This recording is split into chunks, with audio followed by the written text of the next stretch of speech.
Okay guys, welcome back na naman sa aking YouTube channel. No? So, usapang The Ragnarok CBT. So, alam ko yung iba naglalaro na nito, yung iba hinihintay pa yung OBT. So, sa ngayon, CBT pa lang siya. Lahat ng progress mo dito is mama-wipe out. Hindi yan masasave mga bossing. Okay? Sa November pa ito mag-OBT. Kung mag-OBT ka lang, goods lang. Maganda rin kasi kapag nag-CBT ka, alam mo na yung mga gagawin mo. Since meron tayong tips na ibibigay sa inyo, kapag naglaro na kayo ng OBT pa rin ito. So, marami nag-ask nito kung free-to-play ba to. Siyempre, 100% free-to-play yan. Play-to-earn ba siya? Hindi. Hindi katulad yan ng mga Nightcross or WeMade.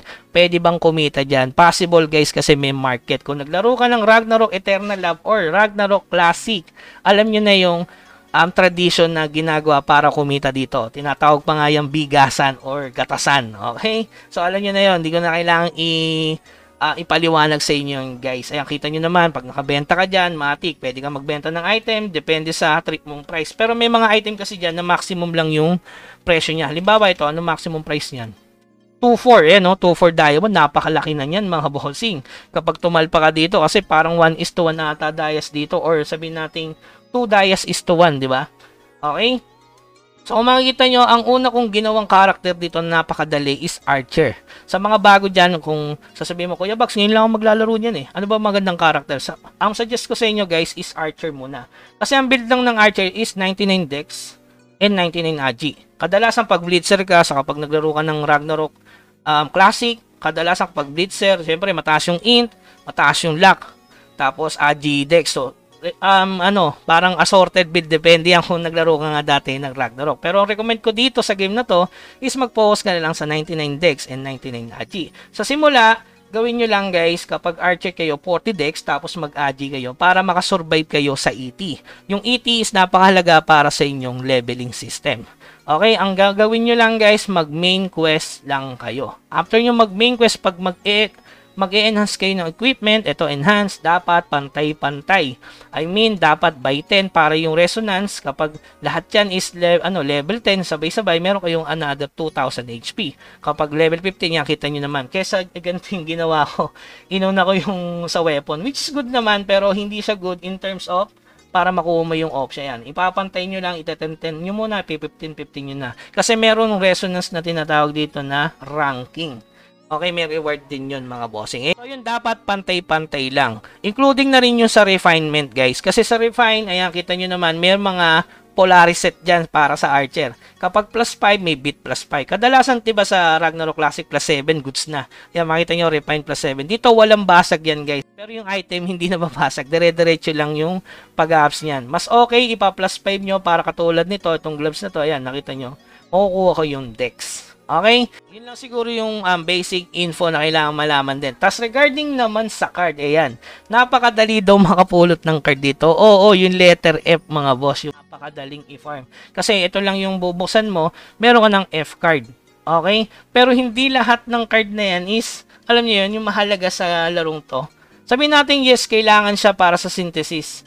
Pero may mga card kasi dito na mas mahalaga na kailangan mong ipunin, including na yung mga serum card. Regarding sa card, siguro ibubukod na lang natin ng content kung ano ba yung mga mahalagang card. Kung naglaro ka na kasi ng Ragnarok Classic, malalaman mo kung ano yung mga card na mahalaga dito. Raidrick, syempre Raidrick para sa PvP yan. Syempre yung Hydra card. Yung Hydra card, tinry kong i-farm. Umabot tayo ng 8 hours bago ako makakuha ng isang Hydra card, which is 5% lang. Diba sa pangkaraniwan na Ragnarok Classic is 20%. So dito kasi meron tinatawag na star level. So, pwede mong i-upgrade yung card nyo dito. Ayan.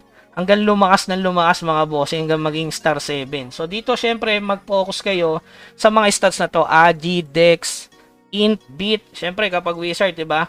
Medyo OP kasi guys eh, no? Halimbawa, ito sa Boots. Yan, kapag yan, no, Agi plus 8, napaka-solid yan mga bossing, no? Pero may mas magandang card dito, syempre yung Mater card. Meron yung HP. Okay, tapos naman sa armor, pwede na itong Peko-Peko card. Kasi yan, may beat and HP. Pwede mo siyang ipunin at ilagay sa storage. Kaya nga, yung regarding sa card detail, siguro ibukod na lang natin kung ano ba yung mga mahalang card sa umpisa. Hindi ko alam kung sa late game kasi yung nakita ko dito sa gacha, ganun din eh. Which is ano nga, sabi ko nga sa inyo, same siya. doon sa Ragnarok Classic. So yung card nga dito is kailangan mo siyang i-upgrade, which is good din yon. Tapos yung sa drop rate, matagal din siya mga boss, lalo na kung tumataas yung level ng farming mo. Ang kinaganda lang dito is pwede kang mag-auto sa character mo. So, yun lang mga kailangan tandaan. Mag-daily guides lang kayo dito. Ayan, kailangan nyo lang tapusin to. Tapos yung dungeon, yan, napakahalaga niyan mga bossing. Tapos, sumali kayo sa clan. Yan, unang-una sumali kayo sa clan kasi meron ditong i-upgrade mo yung inyong Valhalla. So, dito pwede kang mag-upgrade ng Dex, Agi, tsaka Luck kapag archer ka. So, focus muna kayo dyan. Tutong bit, medyo kahit i-late nyo na. Basta ito lang, importante muna dyan, Agi, Dex, Luck, since archer ka. Okay, sumali agad kayo ng clan mga bossing kasi merong daily quest dyan na kailangan tapusin yung sa clan. May mga reward din dito. Tapos yung huli, yung sa dungeon, syempre, dito sa PBE, click nyo lang to. Merong dungeon dito, kailangan nyo tapusin to. Kasi dito makakuha kayo ng game, makakuha kayo ng equipment dyan ng mga epic. Mythic pala ito, katulad nitong hunter to sniping suit yan di ba? Sa Ragnarok Classic. Okay? So makukuha nyo yung mga gantong set gamit yung inyong coin. So mabibili nyo siya dito guys. Sa mart, ayan. Kailangan nyo mag-dungeon. Ayan, dungeon shop. Bili nyo to. Ayan, pan level 40.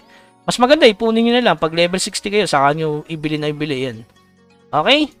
So, yun lamang guys. Tingnan na natin kung ano pa yung magiging progress natin sa game na to. Tapos, i-content na lang natin ano pa ba yung mga nasilip ko na mga mali kong nagawa dito sa game na to as CBT. Kahit sabihin natin, alam natin yung game mismo, pero iba pa rin yung mechanics dito kasi may mga rankings dito. Hindi basta-basta upgrade. Dapat dahan-dahan lang din. Kaya nga maganda maglaro ng CBT kasi nga, pagdating ng official, alam mo na agad yung gagawin mo. Hindi katulad ng iba dito, maalam na agad Gawa nang naglaro sila sa core version. Okay, so yun lamang guys. Keep grinding hanggang sa muli.